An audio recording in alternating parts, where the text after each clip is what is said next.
Alors, oups. Copier le lien. J'arrive dans 30 secondes. Je fais deux choses à la fois et on n'est pas très bon. Je suis Bon, naturellement pas très... ça va pas arranger Loïc qui a déjà lancé l'enregistrement. Donc, on va meubler un petit peu, peut-être présentant les intervenants qui sont déjà là. Je ne sais pas si vous avez un ordre de présentation. Moi, j'aurais tendance à dire on commence par les dames, ensuite par les mieux coiffées. Enfin, voilà, c'est égal. C'est, Alors là, en anglais, on dit age before beauty. Voilà. Alors là, je suis embêtée parce que. Alors, je vous laisse choisir qui va intervenir en premier. Et Hervé, je ne sais pas si tu peux présenter l'objet de ce café pédagogique. Alors, bienvenue à toutes et à tous. Merci à nos intervenants, Aline, Raphaël et Yann, d'être parmi nous aujourd'hui. Pour expliquer en 30 secondes la genèse en fait de cette intervention, c'est le fruit en fait d'une collaboration HESSO et HEP Valais au travers d'un chèque d'innovation pédagogique auquel nos trois intervenants ont répondu l'année passée, ont lancé une enquête auprès de certains étudiants et de certains enseignants de certaines écoles, et ils nous l'expliqueront mieux que moi tout à l'heure, sur la question de l'hypersensibilité ou de la sensibilité en formation. Et aujourd'hui, ils vont nous présenter leurs premiers résultats. Et puis, on se réjouit de les entendre pour à peu près une trentaine de minutes, 35 minutes. Je sais que je vais vous frustrer quelque peu, de sorte qu'on ait aussi un moment d'échange avec tout le monde dans cette séance pour avoir un premier débat, si vous voulez, de sorte qu'on puisse s'imprégner un peu plus de votre travail qui va, je suis certain, déboucher sur d'autres travaux qu'on se réjouira cette fois-ci de lire et puis de poursuivre cette aventure. La séance, elle est enregistrée, elle sera déposée par la suite sur YouTube pour que nos collègues qui n'ont pas pu être là aujourd'hui puissent revivre ce moment. Je cède la parole, j'imagine, à Yann pour commencer, puisque c'est lui qui maîtrise le PowerPoint, si j'ai bien compris. Et puis, je vous laisse, mes collègues, vous passer la parole les uns après les autres.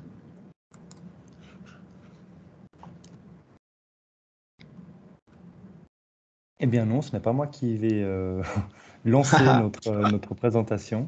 Je laisse tout de suite la parole à mes collègues pour vous revenir dans un instant. Merci.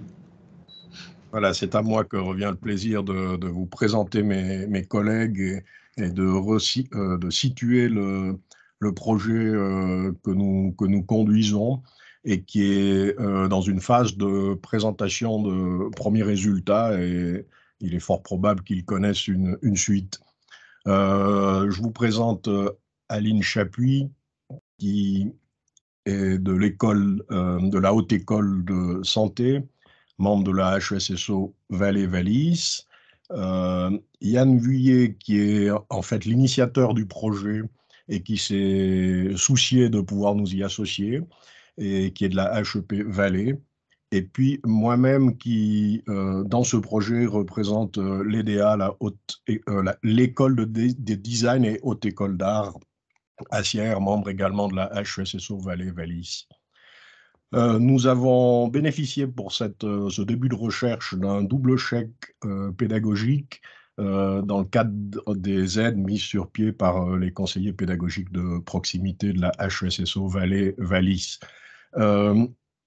Nous avons tous les trois des intérêts partagés pour être associés à une telle recherche, puisque nous sommes sensibilisés aux usages de la sensibilité dans les différents dispositifs de formation que sont une école de soins, une école pédagogique et une école d'art. Yann Vuillet nous a précédé un peu dans cette recherche, puisqu'il a déjà pu publier un article qui concerne cette question et qui s'intitule « Le partage des sensibilités ». Je ne vois pas certains de mes collègues qui sont là parce qu'évidemment, dans une école d'art, on a l'habitude de Jacques Rancière qui a écrit un ouvrage qui s'appelle Le partage du sensible. Nous avons commencé par nous soucier des formes d'hypersensibilité et nous nous sommes dirigés assez rapidement vers quelque chose d'un peu plus large pour diverses raisons. Je pourrais en énoncer une. Nous essayons de mobiliser plutôt la question de la sensibilité en général. On cherchait à éviter une conception trop subjectiviste, puisqu'on voulait engager ce questionnement non pas directement dans l'approche des sensibilités individuelles, si on veut, mais plutôt dans l'approche de la sensibilité en tant que vecteur d'apprentissage ou de formation, donc dans des dispositifs de formation. Et puis, nous avons songé à diviser le questionnaire en deux parties, ou plutôt à proposer deux questionnaires, puisqu'il s'agissait aussi bien de poser poser un certain nombre de questions aux étudiants et étudiantes, mais aussi aux enseignantes et aux enseignants. Je passerai tout à l'heure la parole à Aline qui nous dira quel dispositif nous avons mis en place. Et puis en fait, nous allons nous répartir aujourd'hui la prise de parole de la manière suivante. J'aurai précisé un tout petit peu le cadre dans lequel nous évoluerons. Ensuite, Aline fera un petit historique de la manière dont nous avons conduit ce début de recherche. Et puis ensuite, nous passerons la parole pour une présentation beaucoup plus étendue à Yann, qui nous met au bénéfice d'une grille de lecture des résultats et qui nous expose quelques premiers résultats. Cela tient en fait que Aline et moi-même, nous avons essentiellement collaboré à la mise sur pied du questionnaire. Nous avons essayé de mobiliser nos collègues, de mobiliser nos étudiants, et puis nous sommes entrés maintenant dans une deuxième phase qui vise à exploiter les questionnaires, les réponses aux questionnaires. Voilà, je ne sais pas si j'ai à peu près dit tout ce que je souhaitais dire, je crois que oui. Il s'agit de bien comprendre, hein. Nous essayons de conduire quelque chose à mi-chemin entre une approche qui serait plutôt d'ordre psychologique et puis une approche qui serait plutôt d'ordre didactique. Et c'est ce moyen terme qui, pour nous, est porteur d'une évolution aujourd'hui. Voilà, Aline, je te passe la parole pour ta propre contribution à ce café pédagogique.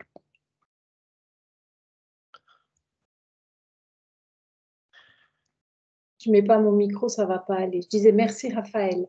Donc effectivement, pour compléter ou rebondir sur ce que Raphaël vient de dire, notre premier temps de travail, et je ne vais pas répéter ce qu'il a dit, mais ça a été vraiment un temps d'échange pour définir un champ commun, puisqu'on vient de 3 horizons différents et semblables par certains côtés.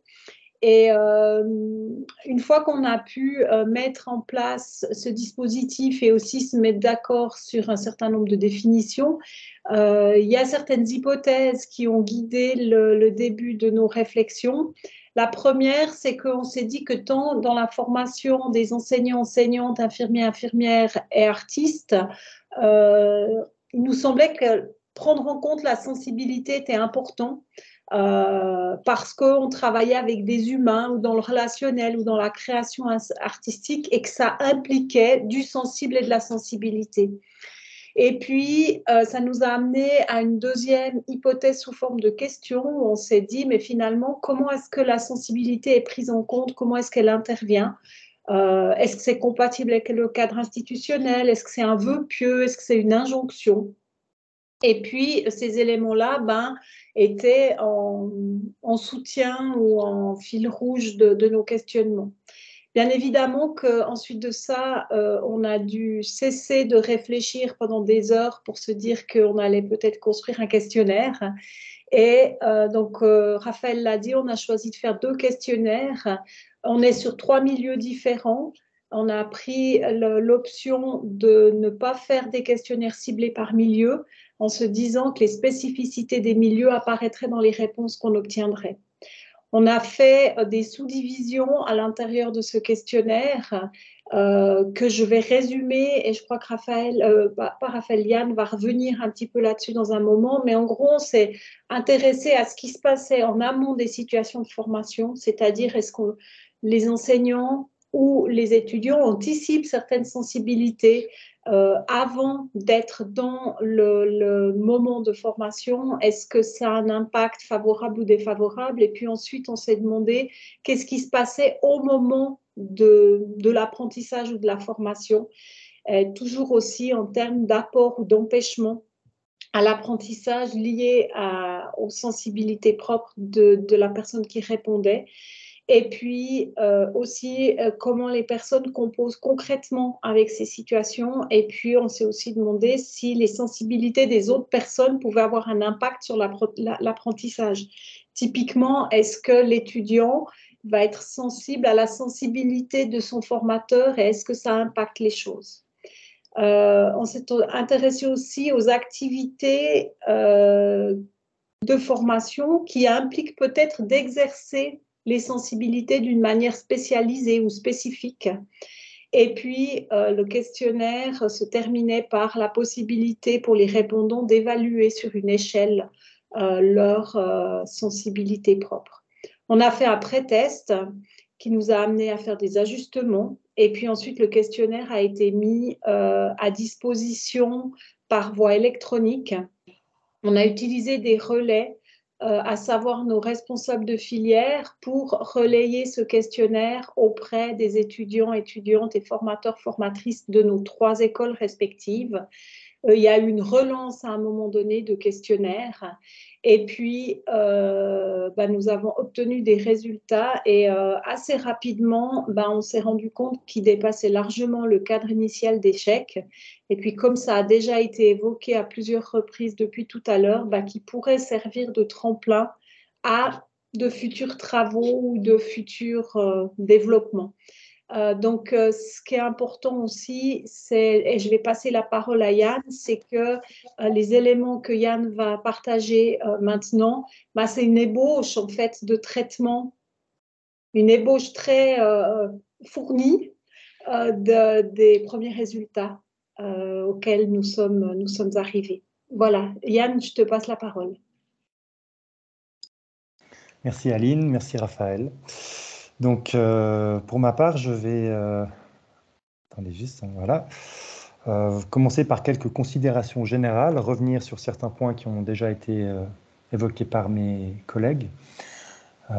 C'est évidemment quelque chose de délicat de construire des objets de description sensibles.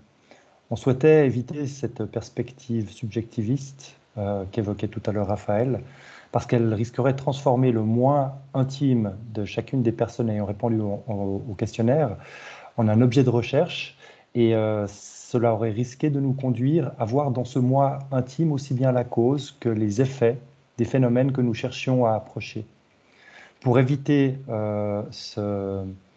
cette limite, les problèmes que ça pouvait soulever, nous proposons de considérer que les réponses au questionnaire ouvrent un accès au banal, au trivial, de rapports individués avec des organisations collectives. Or, il n'est pas du tout évident d'accéder au banal. Les premières analyses nous ont conduit à pouvoir dégager très schématiquement, et ce dans une perspective d'inspiration spinoziste, 2 grands types de rapports individués avec ces organisations. On a des individus qui, par leur réponse, nous indiquent être agis par ces organisations, ou alors agir, voire réagir vis-à-vis de ces organisations. À travers le traitement des réponses, nous pouvons approcher en outre des processus développementaux, ainsi que leurs entours, ce qui fait qu'on se développe ou pas dans ces situations de formation. À cet effet, on va repérer notamment, et nous sommes aidés en cela par la formulation du questionnaire, ce qui est dit aider ou empêcher les apprentissages. Mes collègues ont évoqué tout à l'heure le questionnaire, je ne vais pas passer trop de temps dessus, sinon pour pointer qu'un certain nombre de questions ont été construites de façon à se prêter à une approche quantitative, Ce sont les 1-1, 2-1-1, 2-1-2 et ainsi de suite dans la colonne verticale, mais aussi à une approche plus qualitative, donc une interprétation des réponses données. C'est la colonne tout à droite. En encadré grave, vous avez les questions qui sont traitées à ce jour et qui comprennent... On voit rien de quoi tu parles. Le questionnaire, le PowerPoint est resté bloqué à la première slide. Ah, mais non. Et du coup, tu fais référence à des choses qu'on n'a pas sous les... Enfin, alors, merci de me le signaler. Je ne m'explique pas cela. Est-ce qu'il faut que je sorte peut-être du mode présentation? C'est ennuyeux, ça. C'est comme si tu avais ton écran qui était présenté. Là, c'est bon. C'est bon. Oui, il y a la vignette à gauche. C'est pas grave, puis tu déplaces. Ah mince. Ah bon, parce que je vous ai lancé des grosses choses. Alors, les schémas étaient supposés pouvoir vous aider. Donc voilà, vous voyez le rapport des individus avec des espaces d'organisation collective ici. L'idée que les individus sont agis par ou qu'ils agissent vis-à-vis de ces organisations collectives. Mais cette idée aussi qu'à travers ces doubles mouvements, eh bien, on peut accéder à certaines considérations qui touchent au développement des individus, lequel peut être aidé ou empêché. Ici, vous avez l'organisation des questionnaires avec les colonnes centrales que j'évoquais qui peuvent donner lieu à un traitement quantitatif. Et la colonne tout à droite, ce sont des questions qui peuvent donner lieu à un traitement qualitatif, sachant qu'à ce jour, 205 réponses ont pu être analysées, et uniquement les réponses des étudiantes et des étudiants. Vous allez pouvoir avoir un aperçu de la masse de données que cela donne dans un instant. Alors, il nous a semblé opportun, lorsque nous avons conçu le questionnaire, de faire une proposition large de définition des sensibilités en nous appuyant sur certaines sources, des études relevant des neurosciences de la psychologie cognitive, mais aussi des réflexions peut-être un peu plus larges, notamment celles que j'avais pu développer dans cet article, le partage des sensibilités, que j'ai pu d'ailleurs rédiger grâce au financement de ces chèques pédagogiques. Au niveau des échantillons, on a 56 étudiantes et étudiants qui ont répondu au questionnaire, grosso modo à un tiers de la HEP Valais, un tiers de l'EDA et puis un tiers de la Haute École de Santé. Nous avons 23 formatrices et formateurs qui ont répondu avec une prépondérance de collègues de la Haute École pédagogique du Valais. On peut aussi noter à ce sujet que globalement, les personnes qui ont répondu s'auto-évaluent dans la fourchette haute des sensibilités.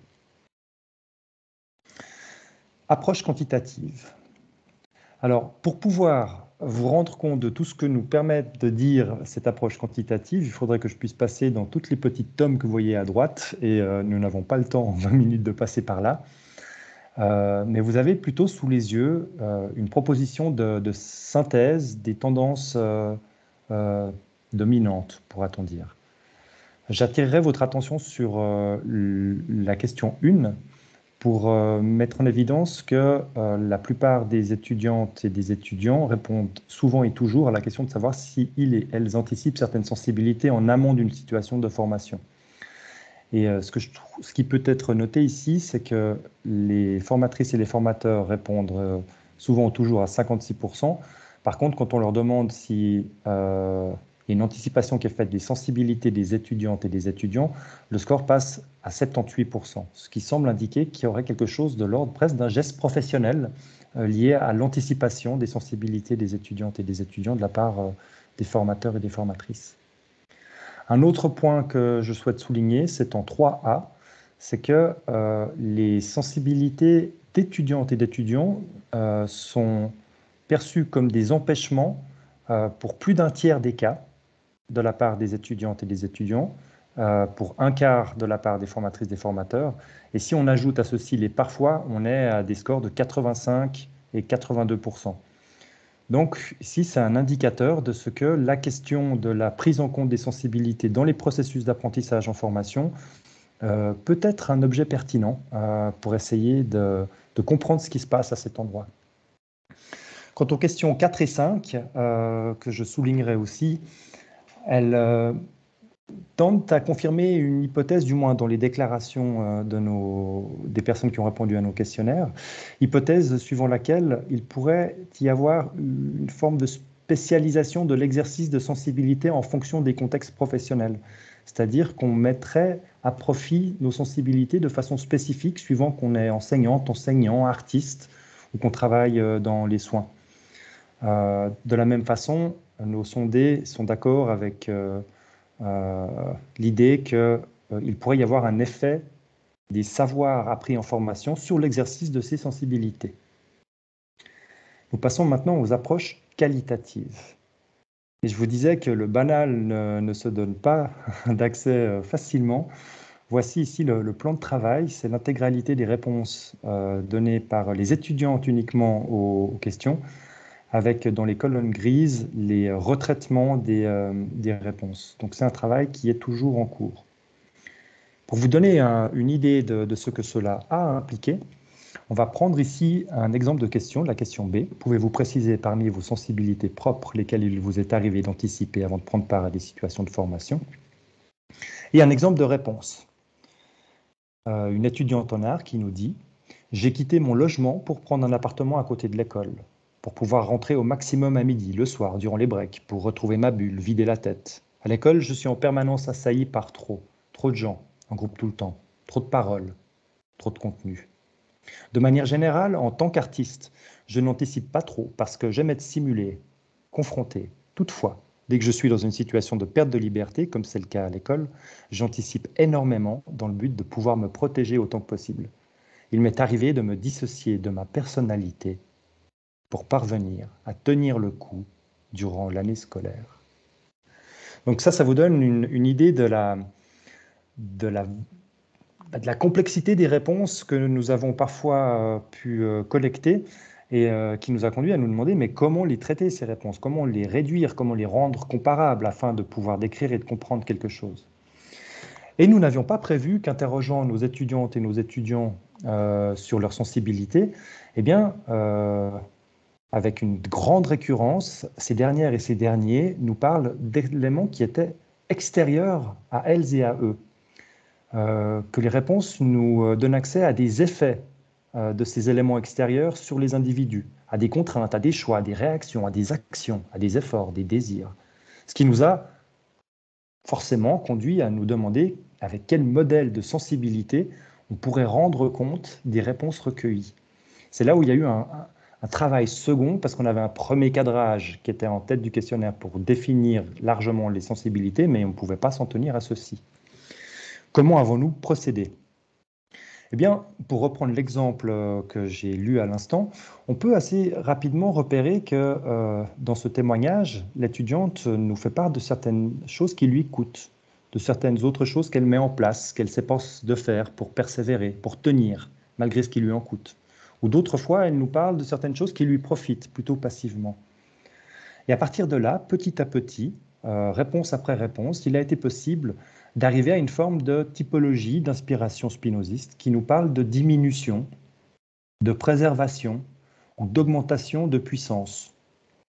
On aura donc la possibilité d'identifier dans les réponses ce qui coûte, ce qui affaiblit, ce dont on pâtit, ou d'autres réponses qui nous parlent de quelque chose qu'on s'efforce de faire, qu'on se force à faire, lorsqu'on persévère, lorsqu'on cherche à se préserver, à prendre sur soi, lorsqu'on fait quelque chose afin de tenir malgré le coup. D'autres réponses nous donnent accès à des témoignages de ce dont on profite passivement. D'autres fois, c'est plutôt ce qu'on fait ou qu'on désire activement qui est témoigné. Et nous avons également à prendre en considération des désignations non précisées. Yann? Oui?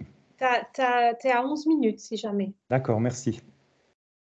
Seulement, ce qu'on pourrait appeler des affects, donc des mouvements d'augmentation ou de diminution de puissance, ce ne sont pas comme des pierres qu'on aurait dans le jardin et qui resteraient fixes.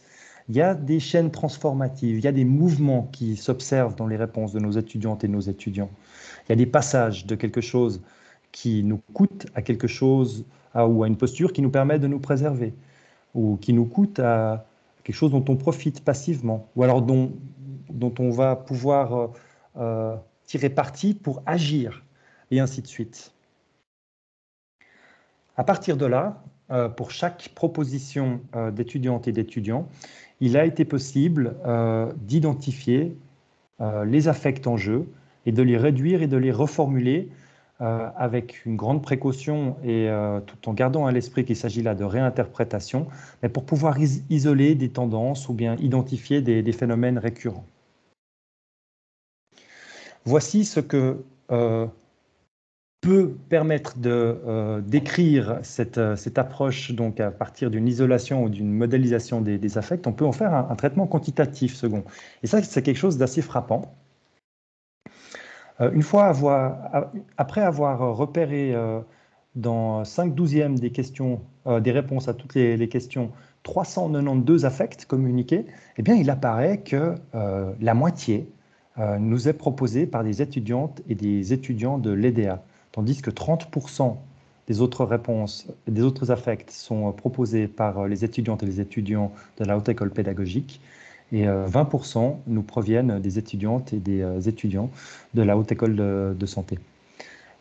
Ça nous semble pouvoir être interprété de la façon suivante. Peut-être y aurait-il une première apparition d'une tendance, d'un rapport spécialisé aux sensibilités, dans la mesure où il semblerait que, du moins parmi les personnes qui ont répondu à notre questionnaire, celles et ceux qui se forment aux arts nomment beaucoup plus d'affects, sont plus précis dans leurs réponses que les étudiantes et les étudiants des autres institutions. Et il y a effectivement un signe, peut-être des rapports entre les arts et les affects. Maintenant, on va passer à 3 objets de réflexion qui émergent de réponses récurrentes. On va voir que les réponses nous donnent accès à des phénomènes qui touchent à l'ambivalence et à la spécialisation de l'empathie, vont nous permettre de réfléchir à un rapport théorie, affect et pratique, et puis vont nous mettre aussi face à des témoignages qui touchent à l'apprentissage que l'on peut faire de ses propres sensibilités.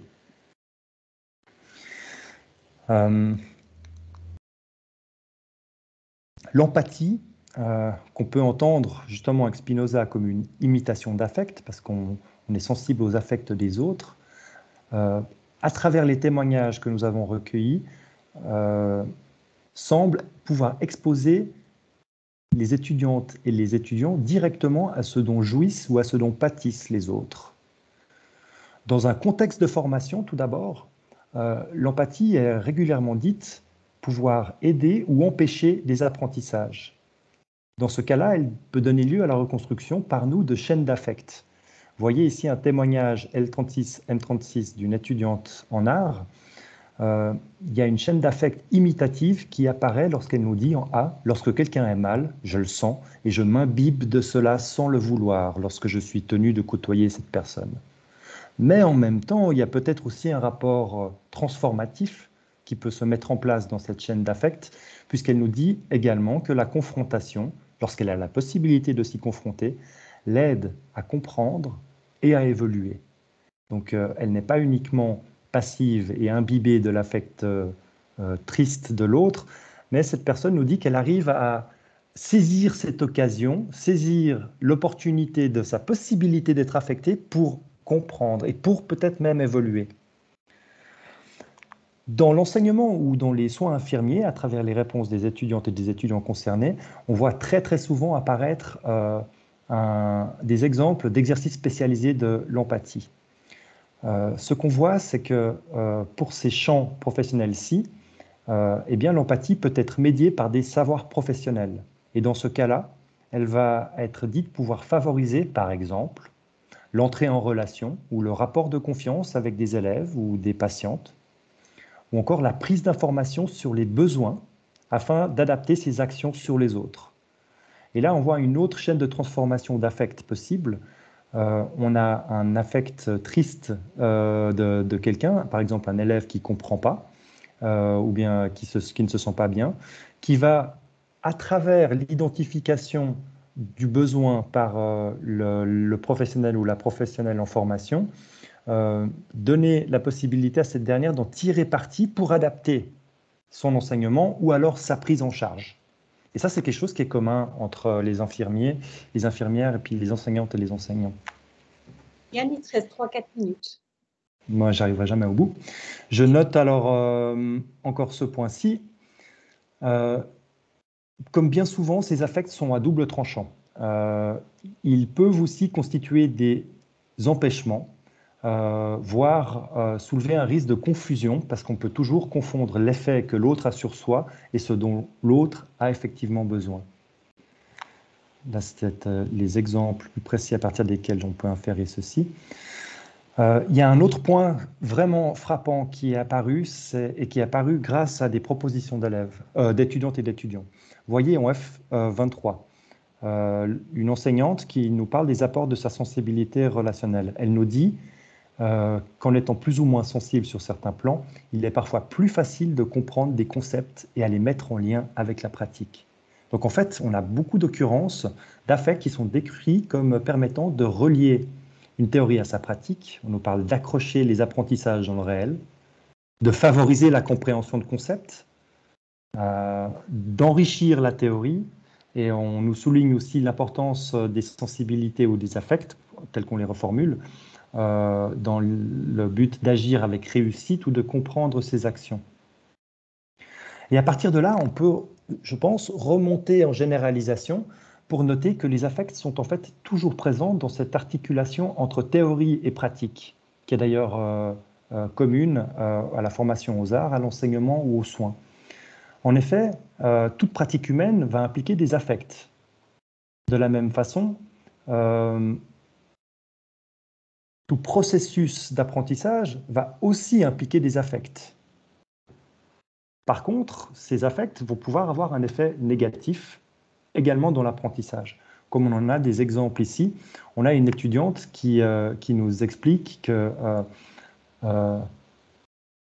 l'a aidé à apprendre son insensibilité. Elle nous explique être toujours en fait instinctivement méfiante des savoirs qui n'ont pas de sens pour sa vie personnelle, et que sensiblement, elle fait le choix ou le consensus de mettre une posture d'insensibilité pour surmonter favorablement, c'est-à-dire académiquement, un sujet qui ne lui plaît pas. Elle doit faire un devoir, c'est elle qui a choisi d'être ici. Et ici, on peut faire des liens avec des phénomènes didactiques qui ont été identifiés par ailleurs, c'est que quand on apprend quelque chose, on ne choisit pas nécessairement les savoirs qu'on va devoir apprendre. Donc il y a une forme d'assujettissement didactique qui s'opère et qui va agir sur les affects. Et nous avons ici des traces d'étudiantes ou d'étudiantes qui composent avec ces contraintes-ci. Enfin, on a aussi des traces dans les réponses de nos étudiantes et de nos étudiants qui touchent ou qui permettent d'approcher des phénomènes d'apprentissage de ses propres sensibilités. On a des étudiants qui nous parlent de stratégies d'adaptation pour composer avec leurs affects, pour limiter leurs possibles impacts négatifs sur les apprentissages. Ils nous parlent de travail sur soi. On a cet exemple en L30 d'un étudiant qui nous dit qu'il en est venu à tenter en permanence de mener une enquête sur lui-même pour pouvoir comprendre qu'est-ce qui agit sur lui de façon négative. Pourquoi est-ce qu'il ressent autant d'émotions? Même chose chez cette infirmière en L55, M55, qui nous parle de l'importance de connaître ses propres émotions pour anticiper ses réactions et limiter leurs impacts sur son apprentissage. Et j'en arrive aux conclusions. L'étude que nous avons effectuée, et qui en est encore sans doute assez balbutiement, nous permet de souligner l'importance des affects en formation, comme aide ou comme empêchement pour les apprentissages, et ce aussi bien du point de vue des étudiantes et des étudiants que des formatrices et des formateurs. On le voit apparaître parfois comme objet de formation, mais aussi d'autres fois comme un moteur de développement. Par l'intermédiaire des contenus de formation, mais aussi par l'intermédiaire du travail que des étudiantes et des étudiants réalisent sur leurs propres affects. Nous avons également quelques arguments empiriques qui arrivent pour défendre l'idée de rapports spécialisés aux affects avec l'empathie, ses ambivalences, chez celles et ceux qui se forment à l'enseignement et aux soins infirmiers. Et on peut noter encore la capacité remarquable d'étudiantes et d'étudiantes en art à parler de leurs affects. Au fond, on pourrait aussi, a posteriori, remarquer que bien l'enseignement, à travers la prise en charge ou le travail sur l'apprentissage des élèves, expose aux affects de ces derniers, qui a également dans l'activité même des rapports entre affect et art. Et de la même façon que pour l'enseignement, dans les soins infirmiers, quand on prend en charge des patientes, on est aussi en contact avec leurs affects. Et je m'arrêterai ici pour laisser de la place à la discussion. Merci beaucoup pour cette introduction à la sensibilité. Je vais tout de suite laisser place aux questions s'il y en a. N'hésitez pas à lever la main, que je puisse vous passer la parole.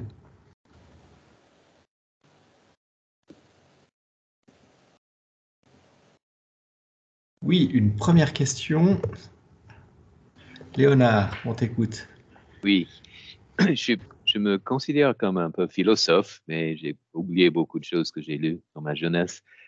Une typologie, une perspective spinoziste. Qu'est-ce que vous entendez par là? Alors en fait, Spinoza, dans l'éthique, propose de considérer que les êtres humains ne sont pas un empire dans un empire, et donc qu'ils sont nécessairement en lien avec leur environnement. Ils sont soumis à des choses qui les affectent. Et il va remarquer qu'en fait, ce qui nous affecte peut diminuer notre puissance d'agir, et c'est ce qu'il appellera un affect triste, ou au contraire augmenter notre puissance d'agir. Ça, c'est ce que lui va appeler un affect joyeux. Et c'est dans cette perspective-ci qu'il y a une inspiration spinoziste dans notre travail, puisqu'on cherche à identifier, et ça nous aide en fait à penser des phénomènes, ce dont on pâtit quand on est affecté par quelque chose ou ce dont on profite. Il y a aussi cette distinction entre la passivité et la recherche active de ce qui nous profite, ce qui nous est utile. Mais il y a encore d'autres liens possibles qui pourraient être exposés ou thématisés. Merci. Merci Yann. Une autre question? Oui, Nathalie. Voilà, j'en profite pour dire à Yann qu'il partage toujours son écran, donc on n'a pas le plaisir de le voir en plein. Moi, j'avais une question sur la typologie, si on peut le dire, des étudiants, donc en art, en santé et en pédagogie. Est-ce que ce sont des étudiants particuliers? Parce que moi, je trouve qu'ils ont une maturité dans l'expression de leur affect qui est assez dingue, hein, et je me questionne sur mes étudiants en gestion. Est-ce qu'on pourrait imaginer qu'il y ait des écarts entre les étudiants par rapport à l'expression de leurs affects? Tu veux répondre, Raphaël ou Oui, si vous voulez, ça semble presque un peu évident, mais en même temps, dans l'enquête qu'on conduit, on veut faire justement attention à ce que ça ne soit pas un biais, que ça ne soit pas trop inextricablement lié aux capacités d'expression ou au fait que les personnes n'en ont pas l'habitude. Donc, il faut faire attention à ça dans l'enquête. Mais sinon, il y a des choses qui tombent un peu sous le sens. Évidemment que les jeunes gens en formation dans une école d'art sont entraînés, disons, à mobiliser la sensibilité, donc ils s'expriment assez spontanément, assez facilement sur ces questions, hein. Donc, je crois que ça dépend aussi En fait, on défriche un terrain dans lequel, qui est encore assez vierge, et donc les personnes sont parfois assez peu enclines à parler des questions de sensibilité, mais vraisemblablement, on a quand même trouvé une méthode assez intéressante, parce qu'il y a quand même pas mal de choses qui émergent et d'exemples particulièrement saillants. Et ça a été un petit peu, ça n'a pas vraiment été, si quand même une surprise, quoi. D'une fois qu'on dispose du cadre interprétatif qui a été proposé par Yann, du coup là on se rend compte de toute la richesse. Et puis il y a peut-être une autre petite chose, mais c'est pas directement lié à la question que vous posiez. Je crois qu'il y a une vertu dans ce genre de recherche, c'est qu'il y a pas mal d'éléments de prise en compte des sensibilités qui existent déjà, mais une recherche telle que celle-là, elle veut aussi nous permettre de nous en rendre compte, de permettre la verbalisation. Et je crois que ça, c'est peut-être la vertu seconde du protocole de recherche ou de la recherche elle-même. En complément à la réponse de Raphaël, je vous propose de jeter un coup d'œil à cette réponse justement d'une étudiante en art qui pointe un autre point ou un autre aspect tout à fait remarquable. C'est qu'elle nous explique, ici on est en F36, que durant de longues années, elle s'est complètement coupée de toute sensibilité et émotion. et qu'elle s'est mise à les réapprivoiser après une grosse décompensation. Il y a eu tout un apprentissage à effectuer. Et puis, elle nous explique que l'art est un précieux outil. Et ici, nous retrouvons des propositions de Lev Vygotsky qui, dans son travail de thèse, soulignait ou proposait de définir l'art comme relevant d'une technique sociale du sentiment. C'est cette idée qu'en fait, les affects sont d'abord des construits historiques, des construits sociaux, et puis il s'agit de se les approprier, d'apprendre à vibrer d'une certaine façon, d'apprendre les codes pour les faire siens. Et en tant que technique sociale du sentiment, eh bien, l'art expose les personnes qui s'y spécialisent à peut-être pouvoir effectivement développer de façon plus fine que d'autres un rapport construit à leurs affects. Et du moins, nous, on voit quelques traces des facilités que cela donne à pouvoir en faire des objets de discours. Merci. Peut-être une autre question?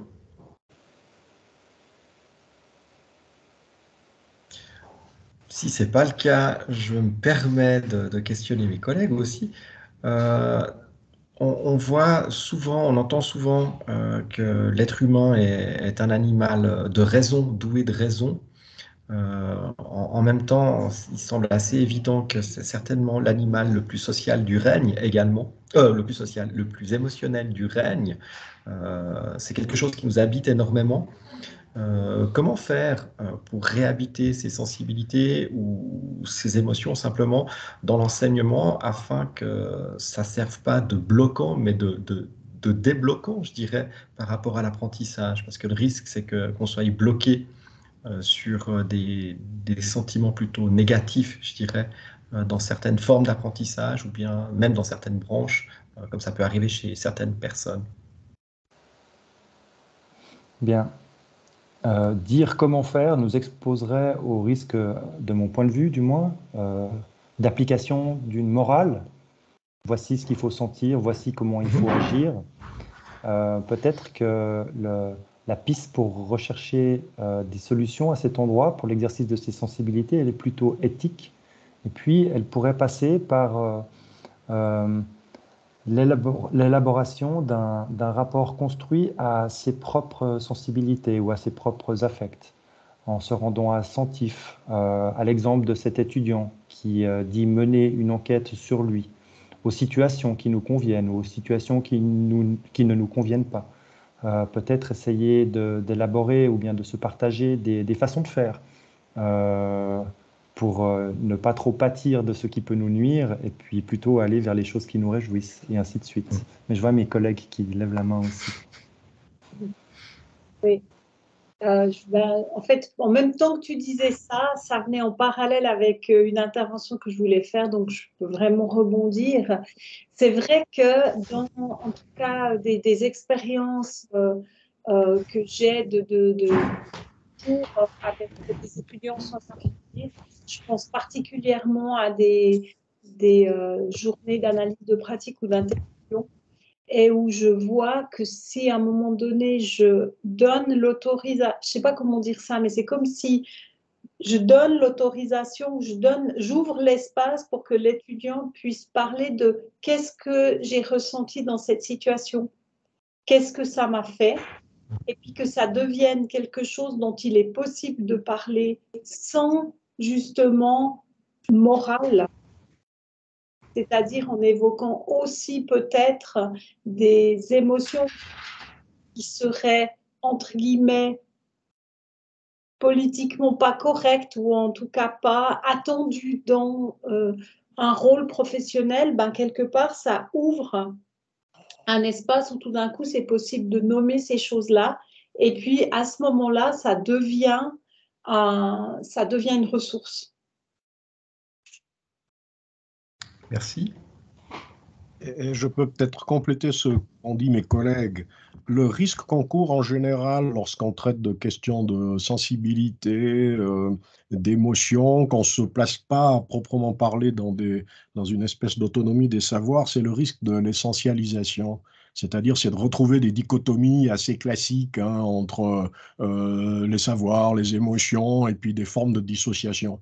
Et c'est pour ça que et du coup, le recours à Spinoza est important parce qu'on essaie de voir la mobilisation des affects dans des cadres de formation en tant qu'action. En tant qu'action, en tant que nouvelle possibilité de rapport au savoir. Donc c'est là qu'il y a la question didactique ou pédagogique qui est engagée. Autrement, on courrait le risque finalement, c'est un petit peu comme, j'ai l'impression, quand on prend en compte pas mal de questions socialement vives qui sont perçues comme étant à l'extérieur des lieux de formation et puis qu'on devrait intégrer.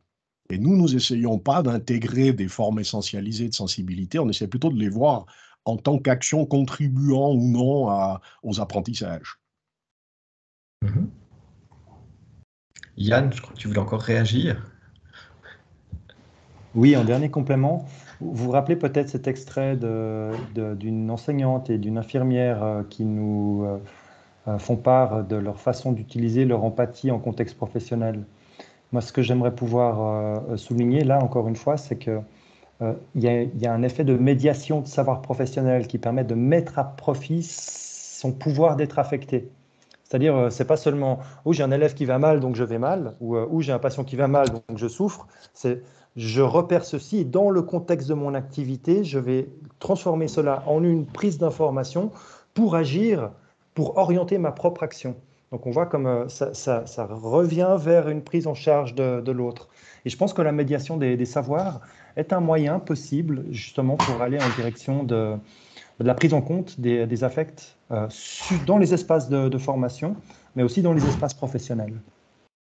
C'est exactement le sens de ma question. Comment est-ce qu'on peut les utiliser dans l'enseignement, et puis c'est qu'ils aient une place aussi et qu'on puisse les utiliser pleinement et pas les cacher, quoi. Ne pas avoir ce côté on s'assied sur nos émotions. On peut entendre ce genre de choses dans certaines professions, heureusement pas les vôtres, enfin pas les nôtres, mais c'est quelque chose qui peut arriver, quoi. Et c'est bien de le positionner, quoi. Et j'ai pu jeter un coup d'œil à des réponses plus loin dans le questionnaire et à la question de savoir qu'est-ce qui, parmi les sensibilités des formatrices et des formateurs, peut nuire aux apprentissages des étudiantes et des étudiants, j'ai quelques exemples du phénomène suivant. Nos étudiantes et nos étudiants nous disent que lorsqu'une formatrice ou un formateur ne traite que de savoir, donc adopte une posture extrêmement rationnelle, on pourrait dire, allez, schématiquement du moins, autrement dit, ne s'adresse qu'à la part du sujet épistémique de leurs étudiantes et de leurs étudiants, eh bien, ça entraîne des difficultés d'apprendre. Mhm. Parce qu'effectivement, quand on enseigne quelque chose, a priori, nous sommes légitimes en tant que formatrices et formateurs, de par la connaissance que nous avons des savoirs que nous enseignons. Mais ce que nous disent ces réponses, c'est que rentrer uniquement par la dimension épistémique d'un objet peut entraîner des difficultés ou bien compliquer, empêcher des apprentissages derrière.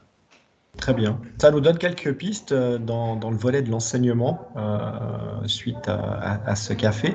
Je regarde l'heure et puis je vais frustrer tout le monde puisque c'est 47 et qu'on a dépassé 2 minutes. Comme ça, on a au moins l'impression d'être dans le train et puis d'être un petit peu en retard. Je vous remercie toutes et tous pour votre participation active. Celles et ceux qui veulent continuer le débat, on utilise le canal et puis on en profite. Nos spécialistes sont là aujourd'hui. Et je vous souhaite à toutes et à tous une excellente suite. Je vous ai mis dans la conversation le lien du précédent café pédagogique. Je ferai exactement de même la semaine prochaine avec ce café lorsqu'on traitera du e-portfolio jeudi prochain à la même heure, dans le même canal, mais sur un autre rendez-vous. Je vous souhaite à toutes et à tous une excellente suite de journée. Et puis on peut... Merci. Si la conversation est Merci. plus